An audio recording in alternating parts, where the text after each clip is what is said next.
certeza, soy de Jesús,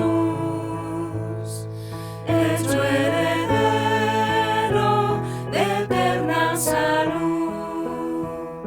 Su sangre pudo mi alma librar de pena eterna y darme la paz. Esta es mi historia y es mi canción. Gloria a Jesús por su salvación. Aún para mí fue su redención. Bendita historia, bella canción. Siempre sumiso a su voluntad. Glorias celestes empiezo a gustar. Cuanto más cerca sigo al Señor, más goza mi alma su amplio perdón. Esta es mi historia y es mi canción. Gloria a Jesús por su salvación. Aún para mí fue su redención. Bendita historia, bella canción. Siempre confiando encuentro en Jesús paz, alegría, descanso y salud. Del cielo mi alma llega a gozar, mientras a Cristo logra mirar. Esta es mi historia y es mi canción. Gloria a Jesús por su salvación. Aún para mí fue su redención. Bendita historia, bella canción.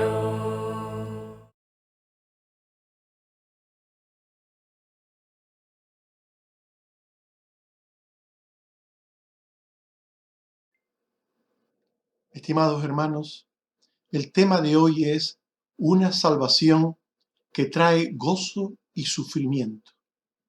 La cara de la salvación de Dios supone recibir muchos privilegios que deben producir en nosotros el fruto del gozo. Un cristiano es una persona bienaventurada, pero la salvación también tiene una cruz, la cruz del sufrimiento que comporta seguir a Jesús como su discípulo en un mundo de tinieblas y de maldad.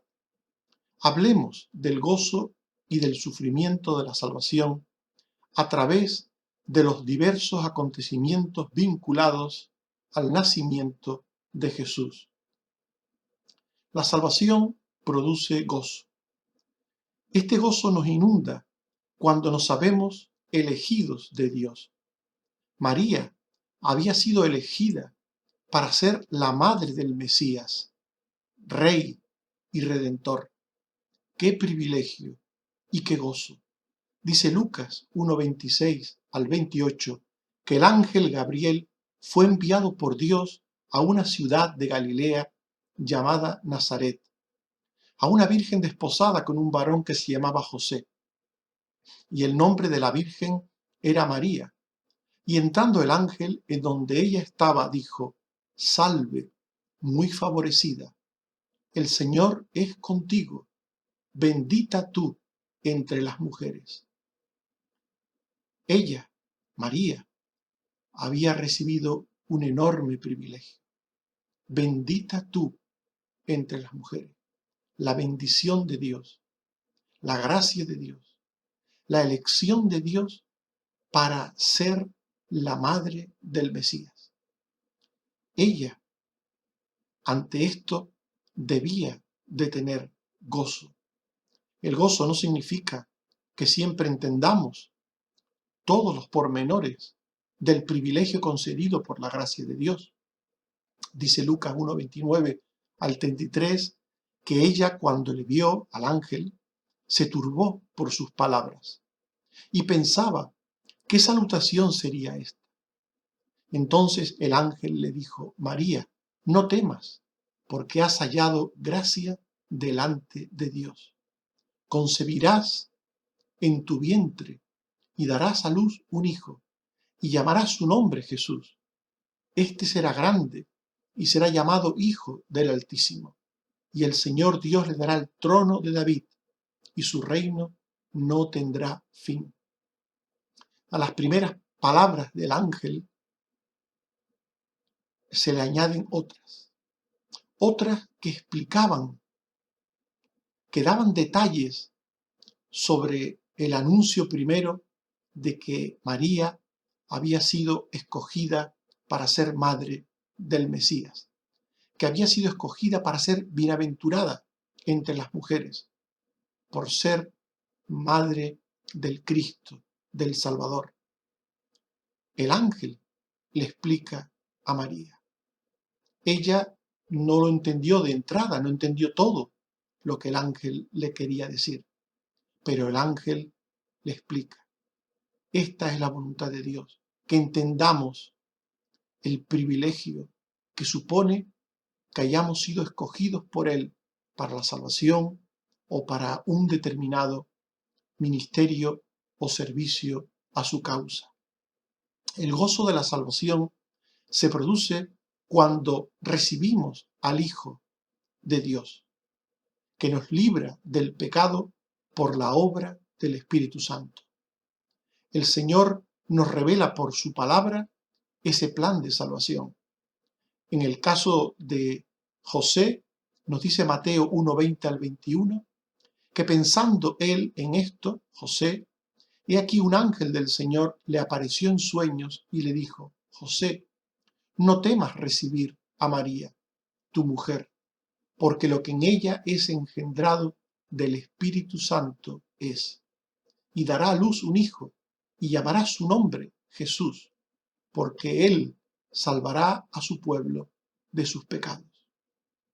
Al igual que María, José necesitaba de parte de Dios unas palabras explicatorias, unas palabras que produjeran en él la fe. Así lo hizo el ángel con María y ahora en el texto que hemos leído con José. El ángel le dice a José, no temas recibir a María, tu mujer. Por tanto, la palabra de Dios, a través de un profeta, a través de un apóstol, a través de un ángel, tiene el propósito de hacernos entender sus planes y de que podamos responder ante ellos con fe. La palabra de Dios tiene su fundamento en planes, propósitos, en promesas de Dios eternas. Y así lo debía entender José. Dice Mateo 1:22 al 23, que todo esto aconteció para que se cumpliese lo dicho por el Señor por medio del profeta, cuando dijo, he aquí una virgen concebirá y dará a luz un hijo, y llamará su nombre Emmanuel, que traducido es Dios con nosotros. Lo que el ángel le explicaba a José estaba profetizado, estaba escrito que una virgen había de concebir, había de ser la madre del Mesías. Esto es lo que le estaba sucediendo a María y a José. Y el ángel le explica a ella y a él el plan de Dios.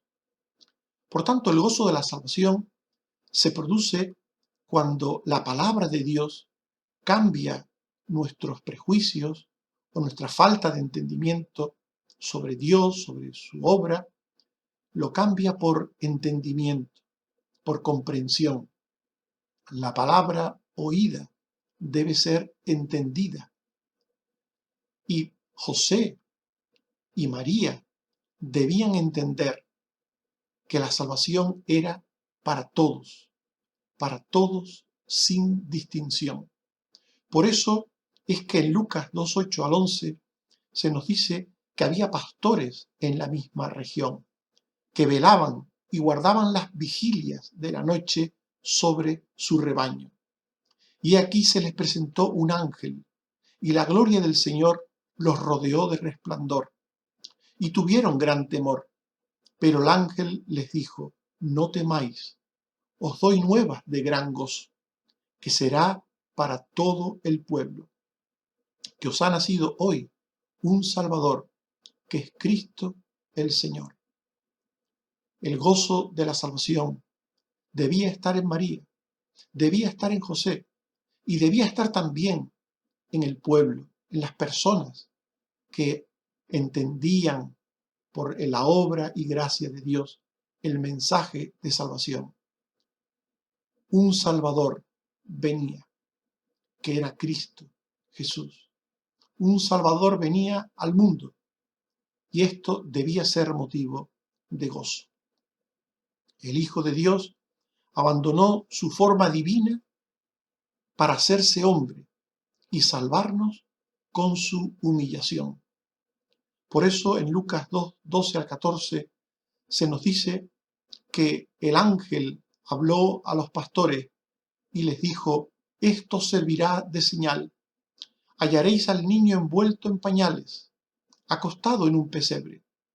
Y repentinamente apareció con el ángel una multitud de las huestes celestiales, que alababan a Dios y decían: gloria a Dios en las alturas, y en la tierra paz, buena voluntad para con los hombres. El ángel deja claro que el Hijo de Dios, que el Mesías, se va a encarnar, va a tomar forma humana entre los humildes, entre los pobres, no en un palacio, no junto a poderosos reyes o gobernantes, sino en un lugar humilde, en un pesebre. Allí estarán ellos junto al Hijo de Dios, junto al Mesías. Allí lo encontrarán junto a un pesebre. Nos dice Lucas 2:15 al 16 que sucedió que cuando los ángeles se fueron de ellos al cielo, los pastores se dijeron unos a otros: pasemos pues hasta Belén y veamos esto que ha sucedido y que el Señor nos ha manifestado. Vinieron pues apresuradamente y hallaron a María y a José y al niño acostado en el pesebre. Por tanto, aquellos pastores, aquellos hombres humildes, entendieron que el Mesías de Dios había de venir y había de hacerlo en un ambiente humilde, en un pesebre. La salvación debe ser recibida con gozo y también con entendimiento. Por eso estamos diciendo que el ángel habló con María, habló con José y habló con los pastores. Habló con todos ellos, no solo para que tuvieran gozo, sino también para que tuvieran entendimiento de todo lo que había de suceder. Dice Lucas 2:17 al 20 que al verlo dieron a conocer lo que se les había dicho acerca del niño. Y todos los que oyeron se maravillaron de lo que los pastores le decían. Pero María guardaba todas estas cosas, meditándolas en su corazón. Y volvieron los pastores, glorificando y alabando a Dios por todas las cosas que habían oído y visto, como se les había dicho.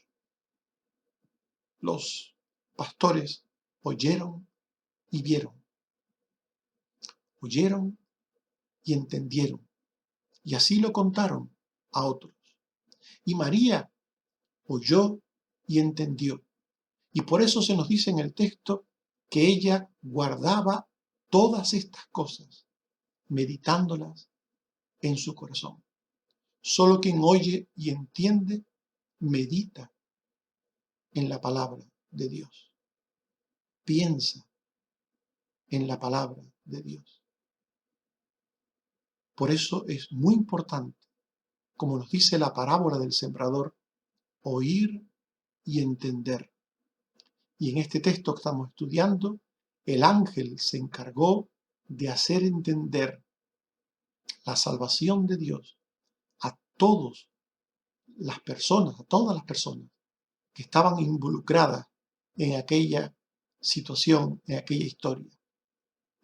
Por tanto, la salvación nos lleva al gozo, produce gozo. Pero también la salvación conlleva sufrimiento. La salvación es un privilegio, como hemos visto, un privilegio que produce gozo. Pero este privilegio adopta la forma de deshonra ante los ojos de los hombres.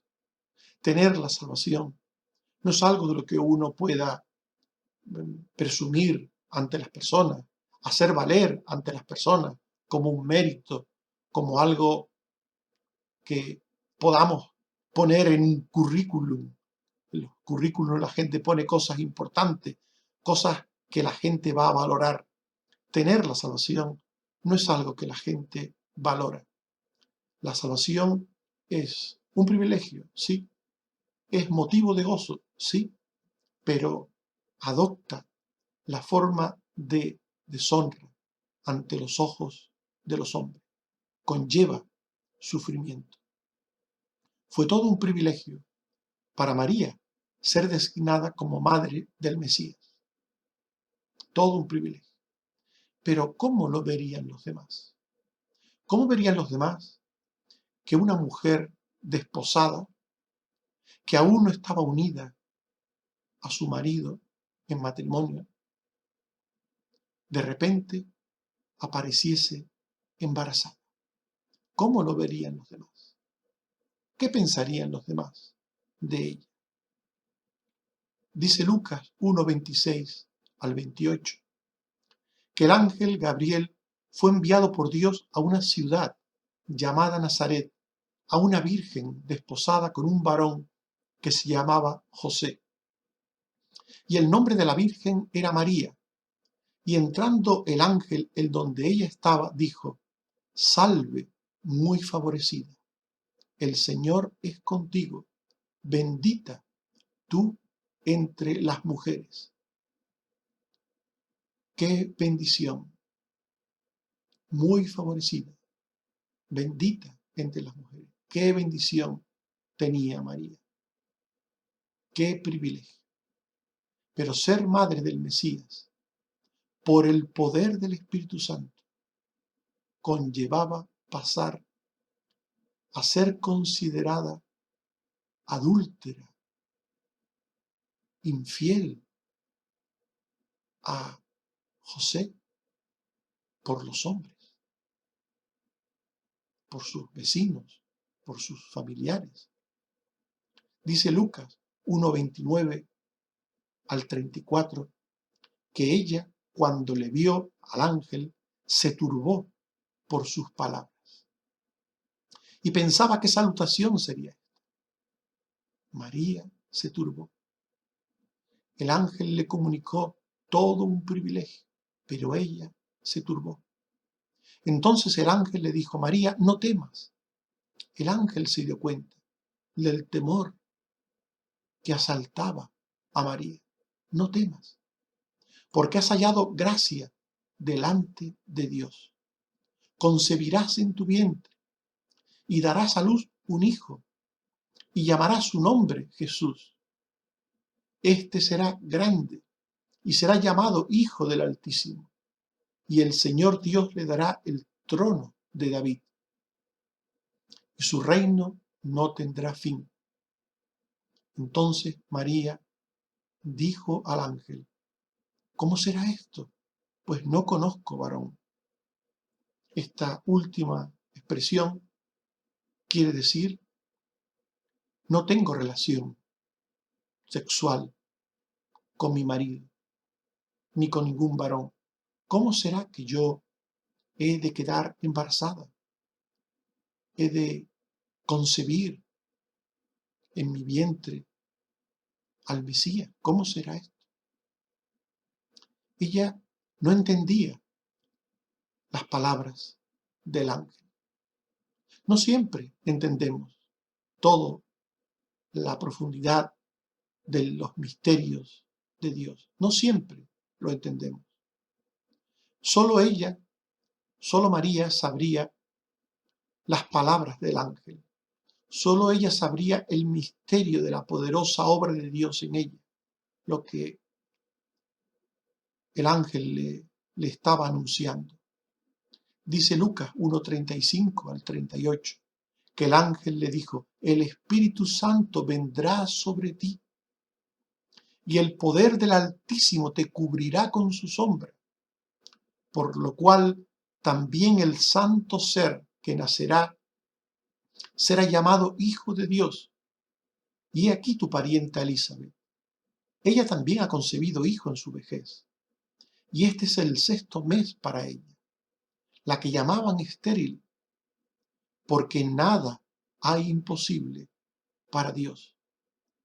Entonces María dijo: he aquí la sierva del Señor, hágase conmigo conforme a tu palabra. María aceptó la voluntad de Dios, aceptó el privilegio y aceptó el sufrimiento. La salvación supone privilegio, gozo, pero también sufrimiento. Ella, María, aceptó ambas cosas. Así pues, el privilegio de la salvación, el sacrificio también de la salvación, todo ello debe recibirse por igual, con fe, con obediencia, lo bueno y lo malo, el gozo y el sacrificio. Todo debe ser recibido por el creyente con fe y obediencia hasta el mismo sacrificio. José, por ejemplo, debía creer a Dios, rechazando la lógica humana. La lógica humana le llevaría a pensar que su mujer, que María, había estado con algún hombre para quedar embarazada. Pero dice Mateo 1:18 al 20, el nacimiento de Jesucristo fue así.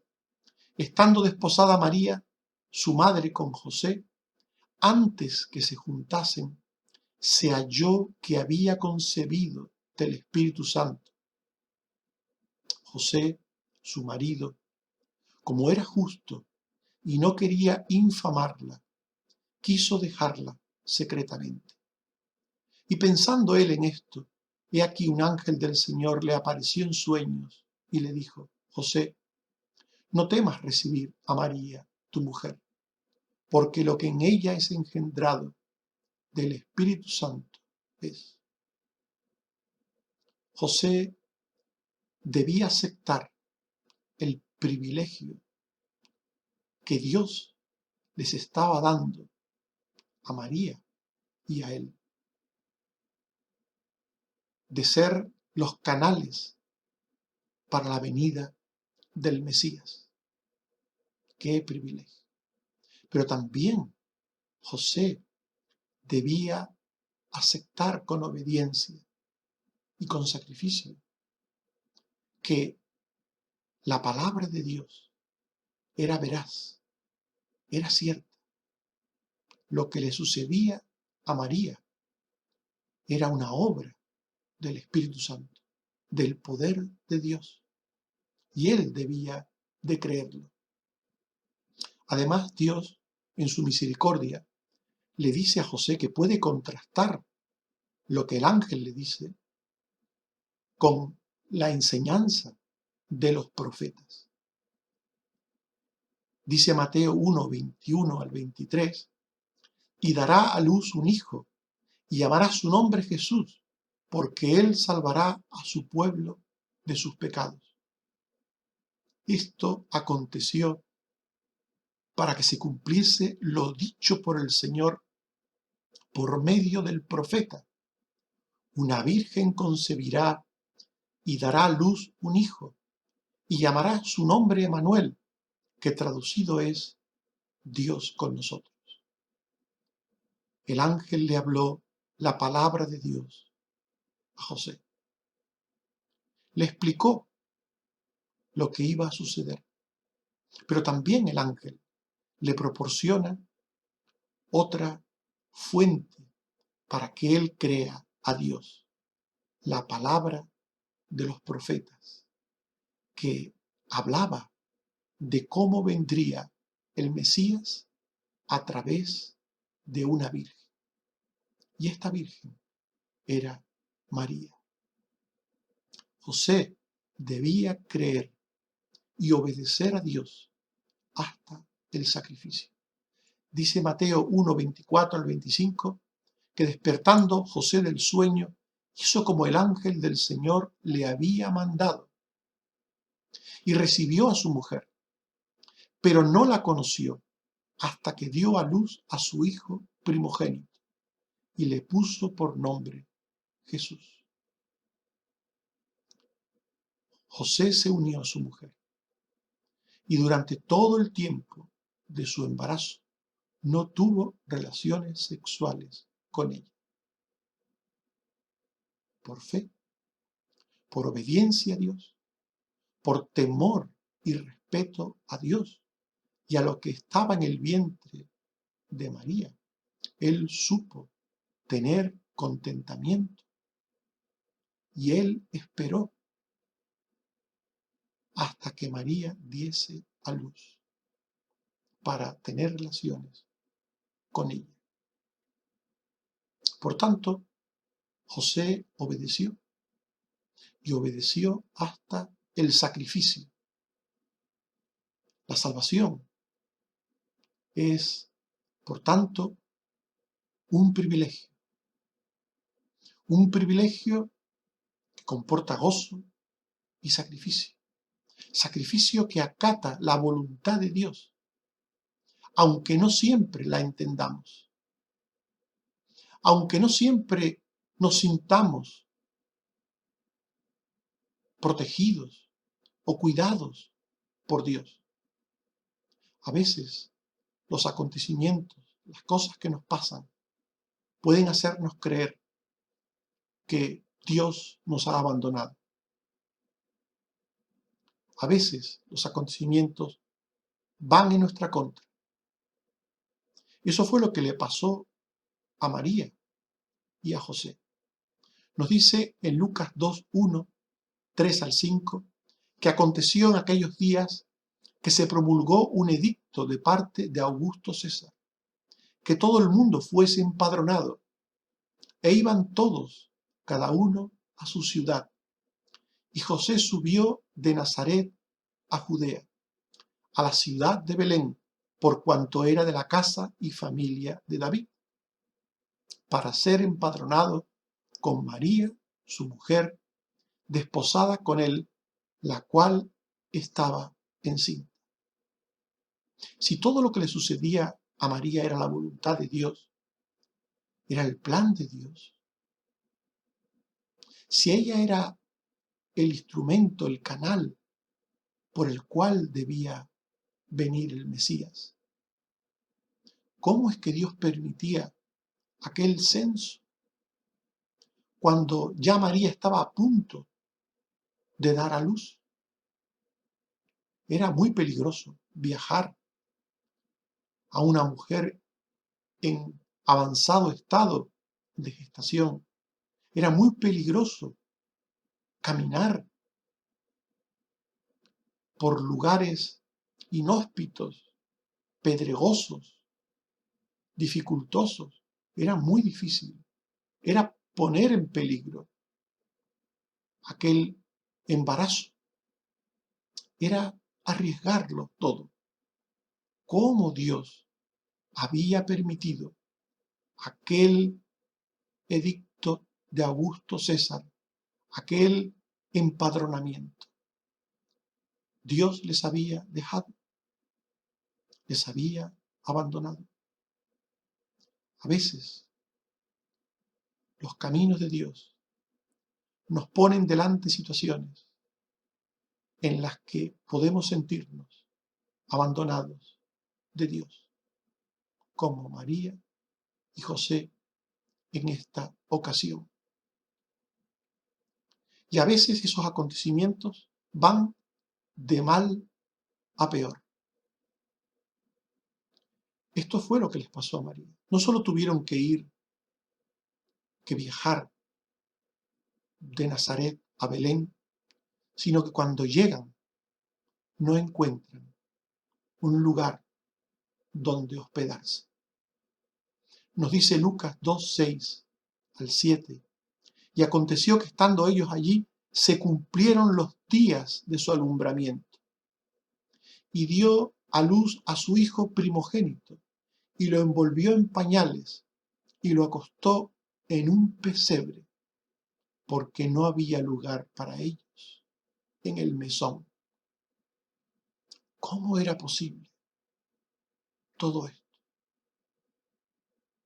Que hubieran tenido que viajar tanto, que después de haber conseguido llegar, ni siquiera tuvieran un lugar digno para dar a luz. ¿Cómo era posible todo esto? ¿Cómo era posible? Las cosas siguen complicándose. Estando en el pesebre, aparecen allí unos magos, unos astrólogos, unos paganos. ¿Qué pintaban aquellas personas allí? Aquellos hombres dedicados a cultos, a prácticas, rituales, a prácticas paganas e inmundas delante de Dios. ¿Qué pintaban allí? Nos dice Mateo 2, 1 al 4, cuando Jesús nació en Belén, en días del rey Herodes, vinieron del oriente a Jerusalén unos magos, diciendo, ¿dónde está el rey de los judíos que ha nacido? Porque su estrella hemos visto en el oriente y venimos a adorarle. Oyendo esto, el rey Herodes se turbó, y toda Jerusalén con él, y preguntó dónde había de nacer el Cristo. Y dice Mateo 2, 5 al 8, que ellos le dijeron, en Belén, porque así está escrito por el profeta. Y tú, Belén, la más pequeña de Judá, de ti saldrá un guiador que apacentará a mi pueblo. Entonces Herodes, llamando a los magos, indagó de ellos el tiempo de la aparición de la estrella, y enviándolos a Belén, dijo, id allá y averiguad con diligencia acerca del niño, y cuando le halléis, hacédmelo saber, para que yo también vaya y le adore. Unos paganos, aparecieron en el pesebre. ¿Qué pintaban allí aquellos hombres? Todo había ido de mal en peor. Pero aún los paganos son utilizados por Dios para ejecutar sus designios redentores. El mundo pagano debía postrarse a los pies del Salvador en su venida a la tierra. Los pastores representaban al pueblo de Dios. Estos fueron al pesebre, representando al pueblo de Dios. Y los magos representaban al mundo, a los paganos, unos y otros, el pueblo de Dios y la humanidad ajena de Dios. Todos debían postrarse ante el Mesías. Nos dice Mateo 2, 9 al 12, que ellos, habiendo oído al rey, se fueron, los magos, y la estrella iba delante de ellos hasta que se detuvo sobre donde estaba el niño. Y al entrar en la casa, vieron al niño con su madre, María, y postrándose lo adoraron, y abriendo sus tesoros le ofrecieron presentes, oro, incienso y mirra. Pero siendo avisados por revelación en sueños que no volviesen a Herodes, regresaron a su tierra por otro camino. Los magos adoraron al niño Jesús como un rey terreno. Ellos no vieron en aquel niño al Mesías, al Hijo de Dios.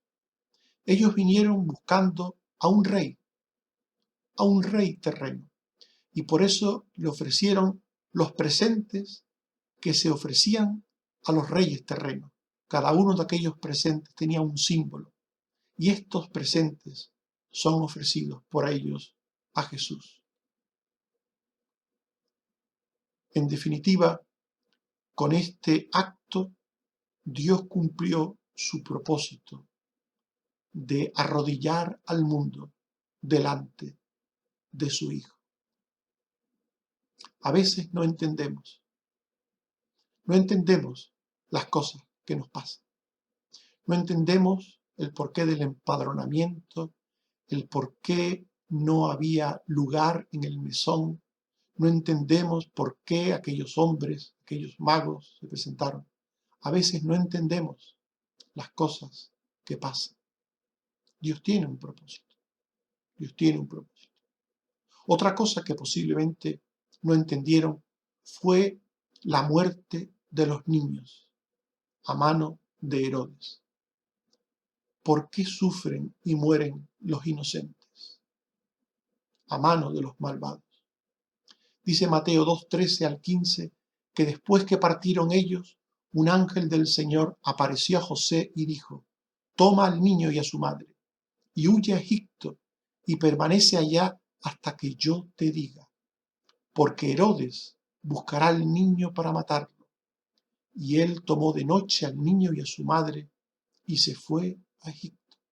Y estuvo allá hasta la muerte de Herodes, para que se cumpliese lo que dijo el Señor por medio del profeta, cuando dijo: de Egipto llamé a mi hijo.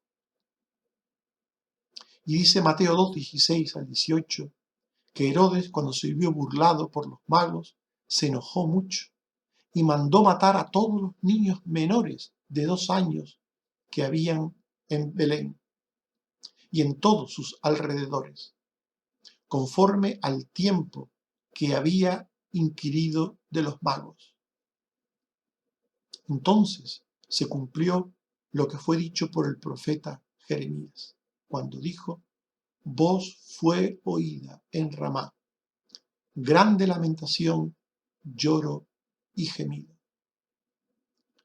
Aquella matanza de los inocentes, de los niños, estaba profetizada por Dios.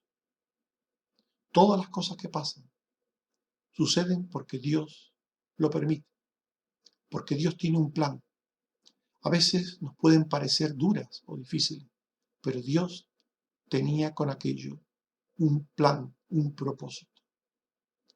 Y en medio de aquel caos, Dios protegió a los suyos y cumplió sus promesas.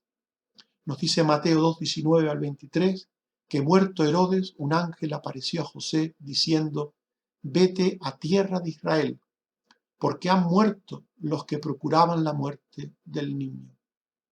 Pero oyendo que Arquelao reinaba en Judea, tuvo temor de ir allá, pero avisado por revelación se fue y habitó en Nazaret, para que se cumpliese lo dicho por los profetas, que habría de ser llamado Nazareno. ¿Cuántas profecías se cumplieron en Jesús? Nacer en Belén era una profecía. Él vivía en Nazaret, pero había una profecía que decía que el Mesías tenía que nacer en Belén. Nacer humildemente era una profecía. Ir a Egipto y la muerte de los niños era una profecía. Todo lo que sucedió eran profecías. Y Dios usa los acontecimientos en su providencia para que se cumpla su palabra en nosotros, así como la cumplió en María y en José con respecto a la venida del Mesías. Estimados hermanos, hemos hablado de una salvación que trae gozo y sufrimiento. Y hemos visto que la salvación produce gozo. Este gozo se produce cuando nos sabemos elegidos de Dios. Se produce cuando recibimos al Hijo que nos salva del pecado por la obra del Espíritu Santo. Se produce cuando la salvación cambia nuestros prejuicios sobre la obra de Dios por entendimiento, por fe.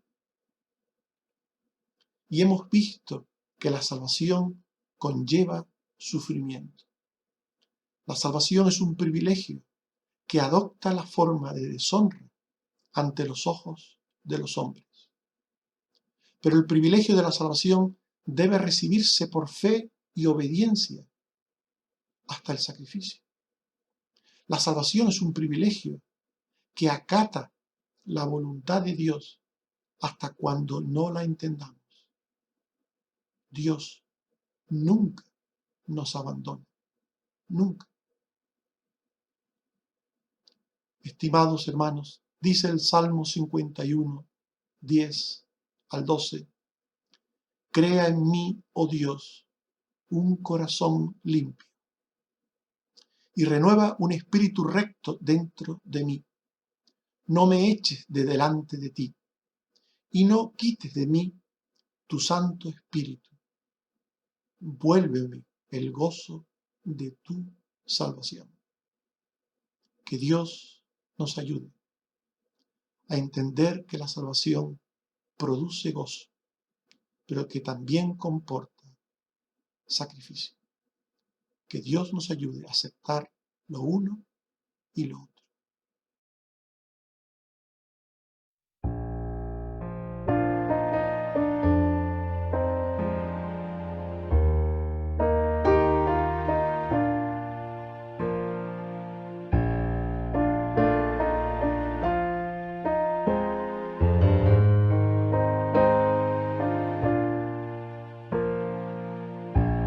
En cada pensamiento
limpia mis ojos, mi vida, Señor, mis ansiedades y anhelos, mi Dios. Dame un corazón que sepa escuchar y la habilidad de obedecer. Y reina en mí, reina en mí, reina en mí, reina en mí, y reina en mí, reina en mí, reina en mí, reina en mí.